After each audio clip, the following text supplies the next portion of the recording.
Olá pessoal, tudo bem? Hoje eu quero falar com vocês sobre generosidade, mais especificamente sobre generosidade à luz da Bíblia. O que Deus pensa sobre generosidade e o que Ele espera de nós. Conta a história que certa vez um soldado romano cristão chamado Martin estava entrando numa cidade quando foi abordado por um mendigo. Como ele não tinha dinheiro e notou que o mendigo estava com frio, lhe ofereceu metade de sua capa já velha e gasta. À noite, Martin teve um sonho e ele via Jesus nos lugares celestiais com metade de uma capa velha e gasta. Um anjo perguntou a Jesus: Senhor, o que está fazendo com esta capa já velha, gasta? Quem te deu? E Jesus responde: Me deu o meu servo Martin. Essa história representa aquilo que Jesus diz em Mateus 25, que é aquele que serve o necessitado com os seus recursos, com o seu serviço, na verdade está servindo ao próprio Cristo. Seja no Antigo Testamento ou no Novo Testamento, Deus demonstra se importar com os necessitados, com o pobre, com o órfão, com a viúva. E aí você poderia me perguntar, como muitas pessoas falam por aí, se Deus liga, por que tem tantas pessoas pobres? Por que tem tantas pessoas miseráveis? E aí eu te respondo, por causa de nós. Porque nós retemos mais do que deveríamos. Porque se nós, como humanidade, se nós, como cristãos, servíssemos mais aos pobres, aos necessitados, eles não teriam necessidades. Não é preciso ser rico ou milionário para ser generoso. Basta ter um coração generoso e sábio. Sim, generosidade também é questão de sabedoria. E eu quero ler para vocês o que está lá em Provérbios 11, versículos 24 e 25. Há quem dê generosamente e vê aumentar suas riquezas. Outros retêm o que deveriam dar e caem na pobreza. O generoso prosperará. Quem dá alívio aos outros, alívio receberá. Isso aqui nos ensina que aquele que oferece aos outros tem mais. Tem mais porque Deus prospera. Porque Deus não dá algo para nós para que termine em nós. Mas Ele nos abençoa para que nós abençoemos os outros. Isso com questão espiritual e também material. Ao longo da palavra, nós vemos Deus se agradando daqueles que são generosos e repudiando aqueles que têm, mas seguram, mesmo vendo aqueles necessitados. O que chama a atenção de Deus é aquele que dá mesmo tendo pouco. Como exemplo disso, nós temos a oferta da viúva pobre. Você lembra? Que Jesus chama a atenção dos discípulos e diz: ela deu mais do que todos, porque os outros deram do que lhes sobrava, e ela deu tudo o que tinha. Outro exemplo está lá em 2 Coríntios 8, versículos 2 a 4. Paulo está escrevendo aos Coríntios e ele chama a atenção ao que outra igreja de outra localidade fez. E ele diz assim: no meio da mais severa tribulação, a grande alegria e extrema pobreza deles transbordaram em rica generosidade, pois dou testemunho que eles deram tudo quanto podiam e até além do que podiam. Por iniciativa própria, eles nos suplicaram insistentemente o privilégio de participar da assistência aos santos. Aqui Paulo destaca uma igreja que, mesmo tendo pouco, insistiu em ajudar aqueles que tinham menos do que eles. Certa vez eu vi o Luciano Subirá falando sobre as igrejas que davam mais do que tinham. E aí ele diz que uma forma de fazer isso seria pelo crédito, usando uma espécie de crédito. E a mesma coisa nós podemos fazer hoje. Às vezes nós vemos alguém necessitado e na hora nós não temos recursos. Mas nós podemos ir lá, passar no crédito, comprar algo que aquela pessoa precisa e depois a gente paga. Eu já fiz isso, já ajudei alguém passando no crédito, vi alguém que precisava de um recurso, comprei e depois paguei. A generosidade demonstra a sinceridade do nosso amor por Deus e também pelos outros, porque aquele que ama, serve.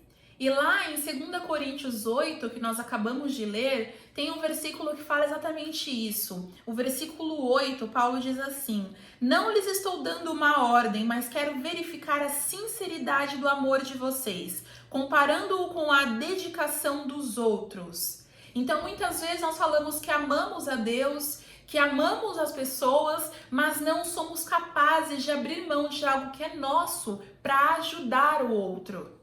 Em Deus, nós vemos claramente a relação entre o amor e a oferta de algo, o amor e dar algo. Porque Deus tanto amou o mundo que deu o seu Filho unigênito, para que todo aquele que nele crê não pereça, mas tenha vida eterna. Deus tanto amou que nos deu Jesus. Ele nos deu o seu melhor.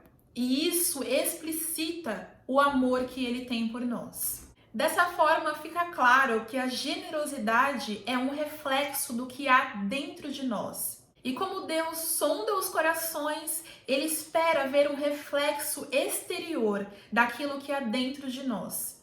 Eu quero ler com vocês Isaías 58, dos versículos 6 ao 11, onde Deus está confrontando o seu povo sobre a sua prática de jejum, que aos seus olhos estava errada porque eles jejuavam e faziam coisas que não agradavam a Deus. E aí Deus diz assim: o jejum que desejo não é este? Soltar as correntes da injustiça, desatar as cordas do jugo, pôr em liberdade os oprimidos e romper todo jugo? Não é partilhar sua comida com o faminto, abrigar o pobre desamparado, vestir o nu que você encontrou e não recusar ajuda ao próximo? Aí sim, a sua luz irromperá como a alvorada e prontamente surgirá a sua cura. A sua retidão irá diante de você e a glória do Senhor estará na sua retaguarda. Aí sim, você clamará ao Senhor e Ele responderá. Você gritará por socorro e Ele dirá: aqui estou. Se você eliminar do seu meio o jugo opressor, o dedo acusador e a falsidade do falar, se com renúncia própria você beneficiar os famintos e satisfizer o anseio dos famintos, então a sua luz despontará nas trevas e a sua noite será como o meio-dia. O Senhor o guiará constantemente, satisfará os seus desejos numa terra ressequida pelo sol e fortalecerá os seus ossos. Aqui Deus deixa muito claro que ao obedecermos a Ele, receberemos a nossa recompensa dele. Ao ajudarmos o faminto, ao libertarmos os oprimidos, nós estaremos agradando ao Senhor a tal ponto que Ele nos recompensará. Não digo, porém, que nós devemos ajudar o próximo esperando receber algo de Deus, mas nós devemos ajudar o próximo porque é isso que Deus faria. É esse o coração de Deus e é isso que Deus espera ver nos seus filhos, naqueles que têm a Cristo principalmente, porque nós temos mais para que nós possamos dividir. É para isso que Ele nos abençoa, esperando que nós ajudemos aqueles que têm menos. E eu quero terminar contando o meu testemunho pessoal, que Deus tem me ensinado nos últimos tempos a ser mais generosa. Confesso que eu nunca fui super mão de vaca, mas já teve vezes de eu querer reter mais, de ficar com medo de faltar. Mas a cada vez que eu ajudo alguém, Deus me supre. Ele supre a minha necessidade. E nesse tempo recente em que Ele estava me ensinando a ser mais generosa, Ele me instigou, por exemplo, a dar gorjeta a alguém que entregasse coisas em casa, a ajudar quem precisava, mesmo não tendo um monte sobrando. Ele me prosperou mais. Teve uma situação em que eu decidi ofertar na vida de uma missionária, porque já fazia muito tempo que eu pensava assim, um dia eu vou ofertar na vida dela. Mas aí eu resolvi dar o passo de fé, eu resolvi ofertar. E Deus me supriu. Ele me deu algo que eu nem imaginava. E isso foi o reflexo da bondade de Deus, da generosidade de Deus. Na verdade, eu acho que muitas vezes nos falta dar um passo de fé. E nas vezes que eu tenho experimentado em Deus dar passos de fé, seja para a generosidade ou seja para o descanso em Deus, como deixar de me preocupar com certas coisas, Deus tem se mostrado fiel. Então hoje eu quero te instigar a dar passos de fé, ajudando alguém que você sabe que tem necessidade. dando uma gorjeta, levando uma cesta básica para alguém, dando um recurso para alguém que está precisando. E veja Deus se mostrar fiel com você, assim como eu tenho visto. E mais do que isso, veja Deus se mostrar através de você. Deus ser Deus através de você, entregando um recurso nas mãos de alguém que precisa. Assim diz a palavra de Deus: brilhe a sua luz perante os homens, para que eles, vendo as suas boas obras, glorifiquem a Deus. Então, nós, quando agimos com generosidade, fazemos os outros reconhecerem a Deus em nós. Eu espero que esse vídeo tenha te edificado. Se você gostou, deixa seu like, se inscreve no canal, engaja aí para me ajudar. Um beijo e até a próxima!